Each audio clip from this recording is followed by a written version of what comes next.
Myanmar's military leader says more than 2,700 people are now known to have died after Friday's devastating and powerful earthquake. Exactly 4 days after the quake struck, a minute's silence was observed in the country where relief teams are struggling with a growing humanitarian crisis. There are calls for the military junta to allow immediate and unfettered access to humanitarian aid and also for them to lift any restrictions that might be impeding the emergency response. Fire services in Naypyidaw say a woman has been rescued. It's been 91 hours since she's been trapped under the rubble. But hopes of finding many more survivors are fading fast, not just in Myanmar, but also here in Thailand. These are live pictures that we're seeing right now. This is probably a familiar sight if you've been following what's been happening in Thailand. The skyscraper that was brought down under construction.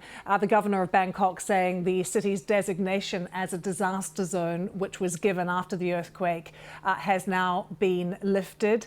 They were braced for aftershocks. They had them as well, but they now say there is no state of emergency now. It's no longer a disaster zone, but they're really concerned, obviously, about those that remain trapped under this rubble of a skyscraper. We're going to be live in Bangkok shortly with Nick Marsh, who is just saying really there are no real opportunities to find anyone living under the rubble anymore. We'll take you live to Bangkok in a moment, but to remind you, international journalists have not been allowed to report from Myanmar.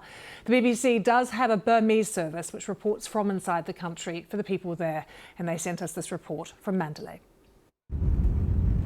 On the road to Mandalay, the town of Chao Se is just 30 miles from the epicenter of Friday's quake. This nursery used to teach 70 children, some of the youngest victims of this disaster. Many children on the second floor of the building escaped, but 12 of the smallest, who studied on the ground floor, died together with a teacher. The Tarzan was 5 years old.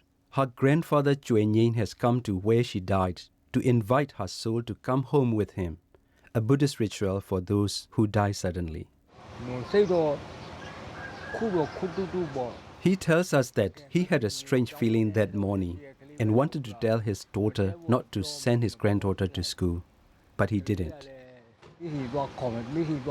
As the quake hit at lunchtime, the little girl's mother ran to the school to find her.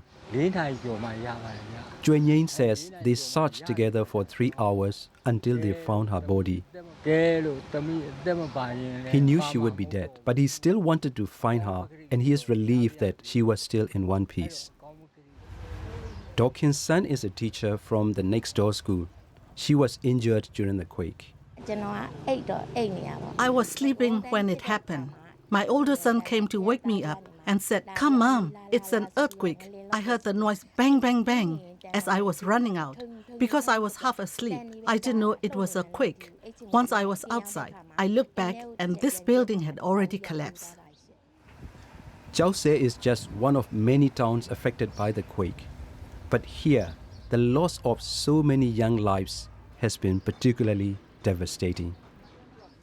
So Wintan, BBC News.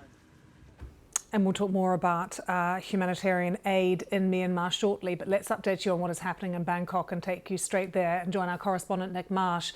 Nick, the Bangkok governor has lifted the city's designation now as a disaster zone, saying that many people's lives have returned to normal. But still, that is quite a scene of devastation still behind you with that building that has collapsed. We've been following it for a number of days now. But what is the latest from the authorities about what is happening there?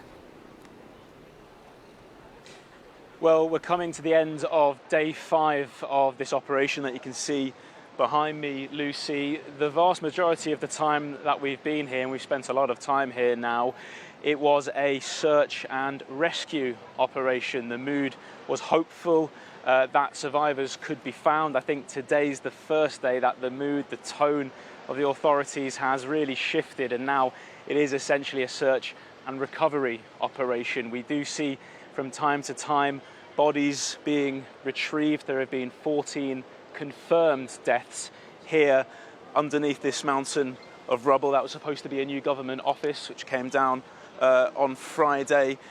But what the authorities are saying now is that the dozens who remain buried under there have very, very little chance of survival. Nick, thank you so much for that update from Bangkok. Well, let's return now to the humanitarian operation in Myanmar. We can join Richard Blewett, who is the Executive Director for the British Red Cross for their international arm. Very good to have you with us, Richard. We're seeing many aid agencies now and others call for unfettered access to Myanmar. How much are your teams managing to achieve, and how much access do they have? So the Myanmar Red Cross, had access prior to the earthquake. They with the ICRC, they had warehouses in the affected area. They responded with mobile medical units, the provision of blood, and they participated in the search and rescue operations that still are going on. But probably we're at the last few, days or day of that scope operation. Our major concern is 18.3 million people are in the affected area, and many of them are already very vulnerable. They're vulnerable because they're food insecure, they're vulnerable because of the internal conflict, and therefore the earthquake now is going to make the operation very, very challenging. Access to clean water, it's 44 degrees, so very high temperatures. And so we face many challenges now to sort of respond effectively and scale the operation. So many people sleeping out in the open as well, Richard. Shelter is obviously a key concern, and doubly so with the monsoon approaching too, I imagine. Yeah, there's a major worry. The waterborne diseases, what's happened to the existing very weak water infrastructure is a big challenge. We've got to make sure there's sufficient temporary shelter given the monsoons coming. And so temporary relief camps are being set up by the Myanmar Red Cross and other humanitarian actors on the ground. But the key is to get to scale. Ongoing assessments are happening because obviously getting to all the affected areas takes time. But I'm convinced that a major relief operation that meets the needs can be launched, but we need the funds. Prior to the earthquake, the humanitarian efforts in Myanmar were only 5% funded. So there's a massive gap in terms of meeting needs. And we really appeal to the international community to really reach in beyond the search and rescue now to the real structural challenges that people are going to face as a result of this horrific earthquake. Once you get the aid and the supplies, though, Richard, and let's hope you do, are you able to get it in easily into the country and to where it's needed?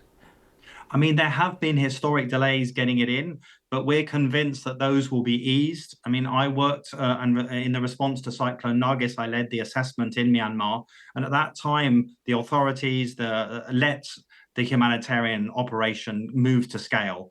That has to happen again. They have to enable the operation to move to scale to meet the pressing needs because the whole system is completely overwhelmed. The hospitals are overwhelmed, the clinics, how to ensure basic access to water, how to shelter millions of people in the coming weeks.